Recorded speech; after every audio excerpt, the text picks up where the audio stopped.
Welcome back to the Rick Smith Show. Now, here is Rick Smith.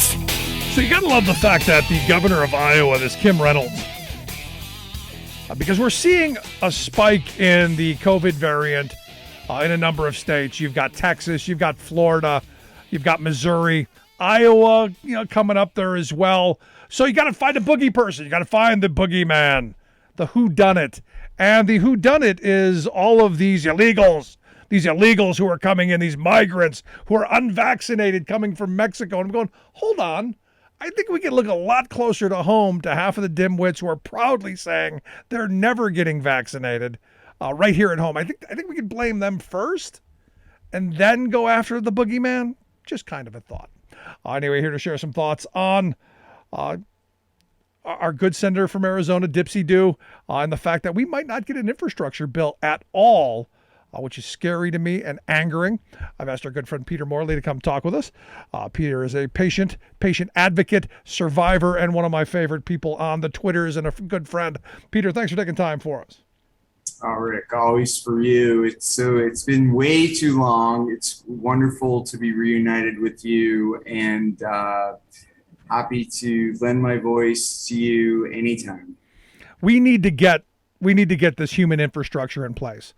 And the story today is, the Republicans, there's a bipartisan deal. We might get some roads and bridges, maybe. But the other part of it was we're going to move this other bill through budget reconciliation. And it seemed like things were going in the right direction. Maybe we were going to get them both. Now you got Kristen Simina coming out saying, no, I'm not in favor of the bigger bill. And my first thought was, are we going to get a little dance out of her like she did with the minimum wage that she shot down? Because this is horrible. This could be horribly painful for a whole bunch of people who desperately need help. Well, I just have to, I can't comment on her thoughts, but I just want to say it is not that you're aware of this, because it feels like I've been doing this for like 20 years, but for the last 4 years, almost exactly actually it was 4 years, that I've been traveling to DC. And how did I get to DC? I got to DC on an Amtrak train. And you know what Amtrak is? Infrastructure. I got on a Amtrak train that got me to DC to talk to the senators, to be in that 5:15 meeting in John McCain's office when he did the thumbs down. That was infrastructure. Healthcare is infrastructure. We were talking about hospitals, we're talking about PPE, we're talking about supply chains, we're talking about NIH research, we're talking about what I've spoken to members about. I've had a lot of meetings with members recently because I'm doing this tour of the Northeast, and hopefully the Delta variant won't curtail that. But we're talking about specifically when you talk about healthcare. The thing that's gotten me through these last months has been having telehealth. And you know what? Telehealth is infrastructure because it is broadband. And I mean, I would have put my health at great risk if I had to go and see my doctors in person during the height of the pandemic. And the pandemic may reach new heights. I mean, who knows? But the important thing to remember is everything that is infrastructure is healthcare, and everything that is healthcare affects your health, whether you know it or acknowledge it or not. Yeah, this is the thing that gets me is, everything you laid out there, I'm missing where the hippie liberal stuff is and where all the unnecessary spending was, because all we're hearing from the right is, that's all, wish list socialism. And now you've got, Cinema who's coming out going, well, that's too much. Look, we've had decades of no investment. We're way behind. We need something big. We need something bold. We need something visionary. Sadly, she doesn't seem to be it. Well, I just don't, what about the people in rural America? What about the people, how do we reach them? I'm a healthcare advocate. I'm a patient too with chronic illness. But how do we reach those people in rural America? How are we supposed to get to them without infrastructure?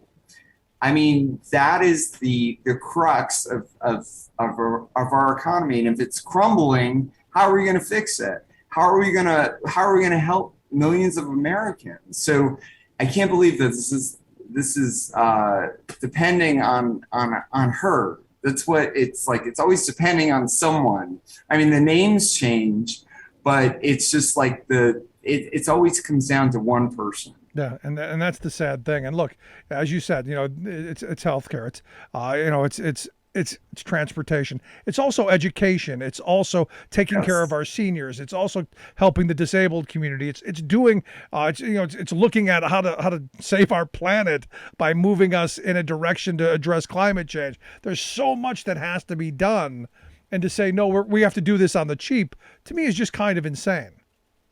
No, I agree. I mean, that's why I'm doing this whole effort called Healthcare Awareness Month.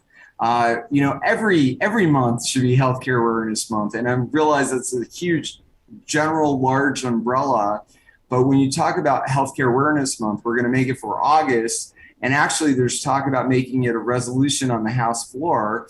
Maybe that'll get through instead of infrastructure. I mean, who knows with the way Congress works, but the whole point behind the Healthcare Awareness Month is to take the legislation that is going on right now in Congress and to amplify it, because there are good things coming out of Congress. I mean, there's talk about expanding Medicare and including vision and dental and things for medical durable equipment, lowering drug prices, expanding Medicaid. These are things that should have been done years ago, and they finally have maybe they will get done in this bill, but infrastructure is the core for everything. So for it not to even not the thought of it not getting done is unfathomable. And as somebody who relies on infrastructure, we all rely on infrastructure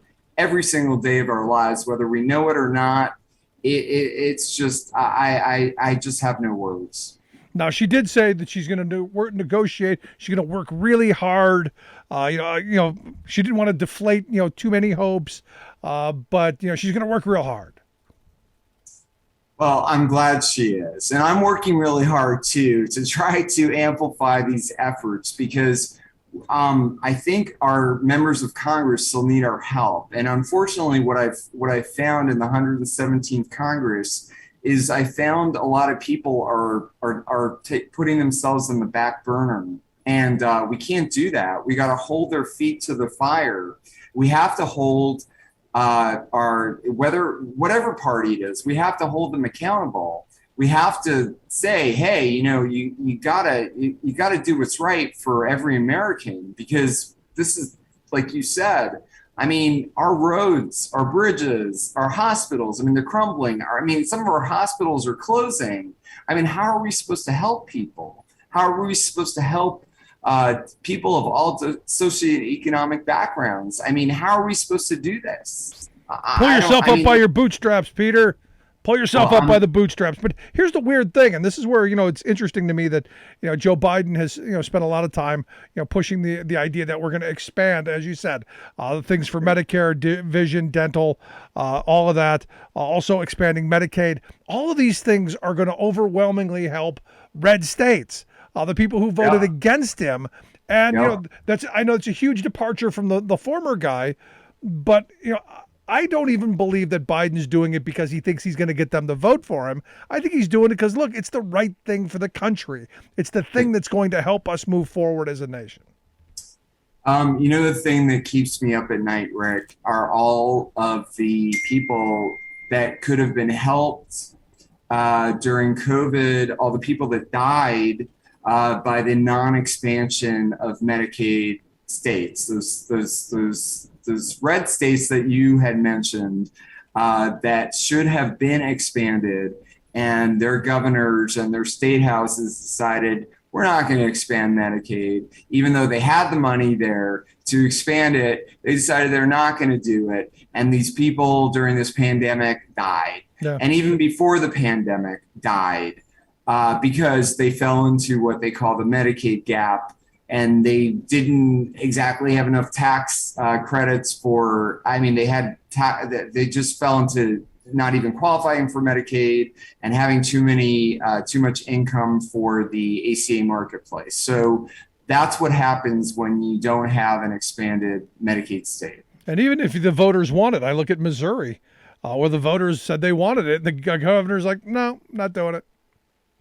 And I don't even know what to say there. I mean, it's just like we got to keep the pressure on. We got to keep that grassroots efforts alive. I mean, we got to. I mean, I realize that the person who shall be named, who shall not be named, we still need. I mean, the great thing about those years is that there was so much unity, there was so much fight, there was so much. I mean, we really got to get back to that. I mean, I haven't stopped, I know you haven't stopped, but a lot of people have stopped because there's something called complacency that unfortunately they stop for that, and we can't stop.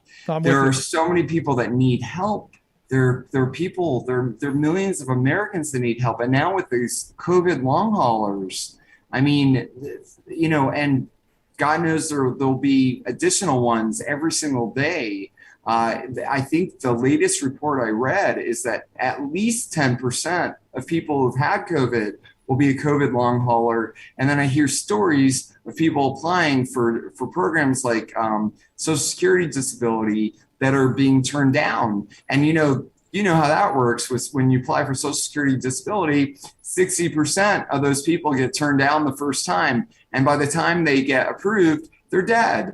And what are you supposed to do? So there's just so many things. I know we're talking about infrastructure, but that is part of our infrastructure. Healthcare is infrastructure. I can't say it enough. And that's what we're doing in Healthcare Awareness Month. No, and that's the important thing, because look, when we think of infrastructure, we're thinking roads and bridges, and the woman from the governor from South Dakota, pipes, and we're thinking about the hard stuff.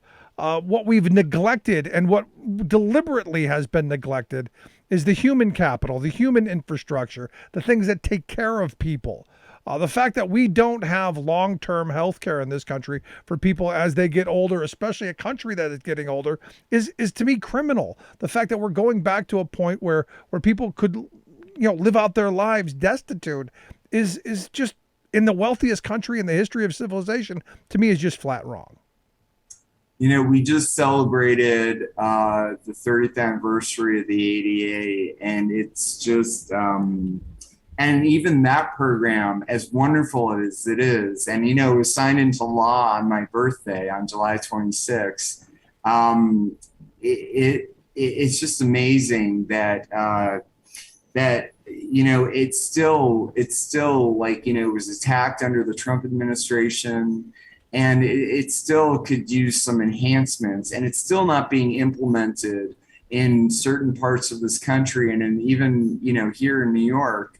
It still hasn't been fully implemented. People really take it for granted.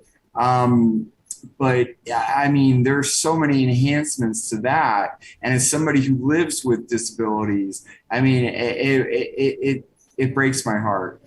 Yeah, I mean, we have so much to do, and we could do so much more, but we have a political system, Peter, that is just mired in conflict, and we as a people are divided constantly. They throw these divisive issues deliberately to keep us pitted against one another. So we never get to the places where we want to go.